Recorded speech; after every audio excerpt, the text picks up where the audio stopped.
দীর্ঘ ৫৩ বছরেও বাংলাদেশ কেন একটা অভিন্ন নীতিধারায় আসতে পারে নাই, আজকের ভিডিওটা তার মূল লক্ষ্য। বাংলাদেশ অন্যান্য অনেক রাষ্ট্র থেকে কিছুটা এগিয়ে গেছে, এমনকি ভারতের মতো রাষ্ট্রের অনেক রাজ্য থেকে বাংলাদেশ এগিয়ে আছে, এ কথা অস্বীকার করার কোনো সুযোগ নেই। কিন্তু আমাদের জাতীয় স্বার্থে কেন আমরা একমত হতে পারিনি? একজন শিক্ষক হিসেবে আমার জায়গা থেকে এই বিশ্লেষণটা করাই হচ্ছে আজকের মূল উদ্দেশ্য। আমার কাছে শিক্ষক হিসাবে যেটা মনে হয়েছে সেটি হলো, আমরা যে জাতীয় স্বার্থে একটা জায়গায় আসতে পারি নাই, সেটি হচ্ছে আমাদের শিক্ষা ত্রুটি। আমাদের শিক্ষার অব্যবস্থাপনার কারণেই আমরা ৫৩ বছরে অনেক কিছু অর্জন আমাদের ম্লান হতে চলেছে। আসলে শিক্ষাটা নিয়ে একটু পর্যালোচনা করি যে আমাদের শিক্ষার ত্রুটিটা কোথায়। প্রথমত আসি, আমাদের দেশে কত ধরনের শিক্ষা আছে একটু আপনার মাথায় দেই। জেনারেল শিক্ষা, কারিগরি শিক্ষা, মাদ্রাসা শিক্ষা, সাধারণ মাদ্রাসা শিক্ষা, কওমি মাদ্রাসা শিক্ষা, ক্যাডেট শিক্ষা, বিভিন্ন মিশনারিজ কর্তৃক পরিচালিত শিক্ষা এবং মক্তব শিক্ষা, যেটা ইসলামী ফাউন্ডেশন পরিচালনা করে, ধর্মভিত্তিক মন্দির ভিত্তিক গণশিক্ষা এবং মসজিদ ভিত্তিক গণশিক্ষা।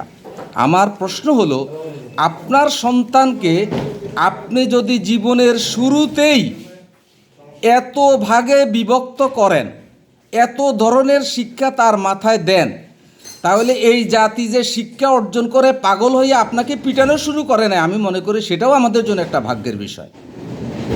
সুতরাং জাতিকে তার লক্ষ্যস্থলে এগিয়ে নেওয়ার জন্য একটা অভিন্ন শিক্ষানীতির কোনো বিকল্প নেই। এখন এই অভিন্ন শিক্ষানীতি না হওয়ার কারণে কি হচ্ছে?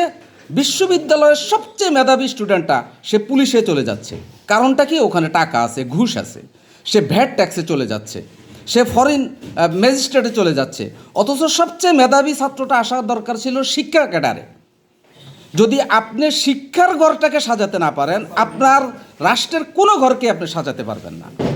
সেজন্যে অন্তর্বর্তী সরকারের একটি যুগান্তকারী কাজ হবে একটা শিক্ষা কমিশন গঠন করা। মাননীয় শিক্ষা উপদেষ্টার প্রতি আমার অনুরোধ থাকবে, আর কিছু করতে পারুন আর না পারুন, এই জাতিকে একটা অভিন্ন শিক্ষায় আনার জন্য একটা শিক্ষা কমিশন গঠন করুন।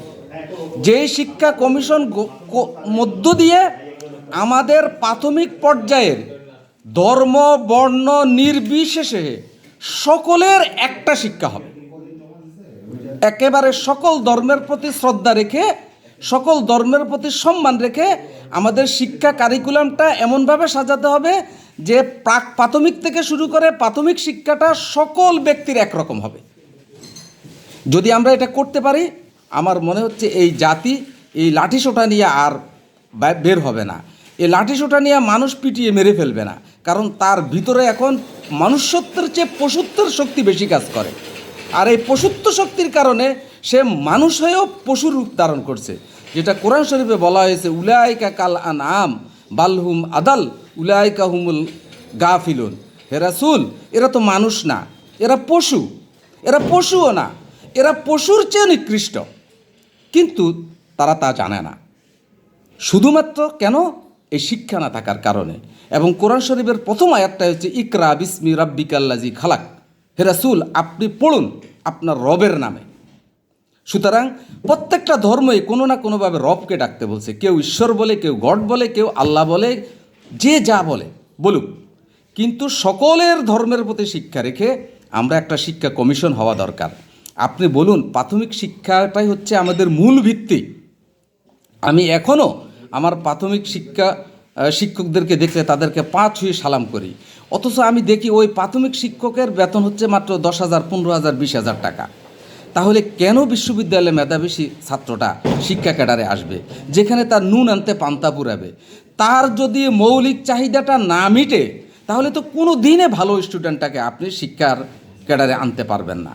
সেজন্য আমি মনে করি আমাদের যা কিছু অর্জন হয়েছে, এই অর্জনটাকে রক্ষা করার জন্য আমাদের একটা অভিন্ন শিক্ষা ব্যবস্থা চালু করা দরকার।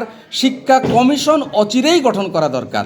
মাননীয় প্রধান উপদেষ্টা শিক্ষা উপদেষ্টার প্রতি দৃষ্টি আকর্ষণ করে বলছি, যদি শিক্ষা কমিশন গঠন করে আপনারা জাতিকে একটা জায়গায় নিয়ে আসতে পারেন, আপনারা এই জাতির কাছে অমর হয়ে থাকবেন।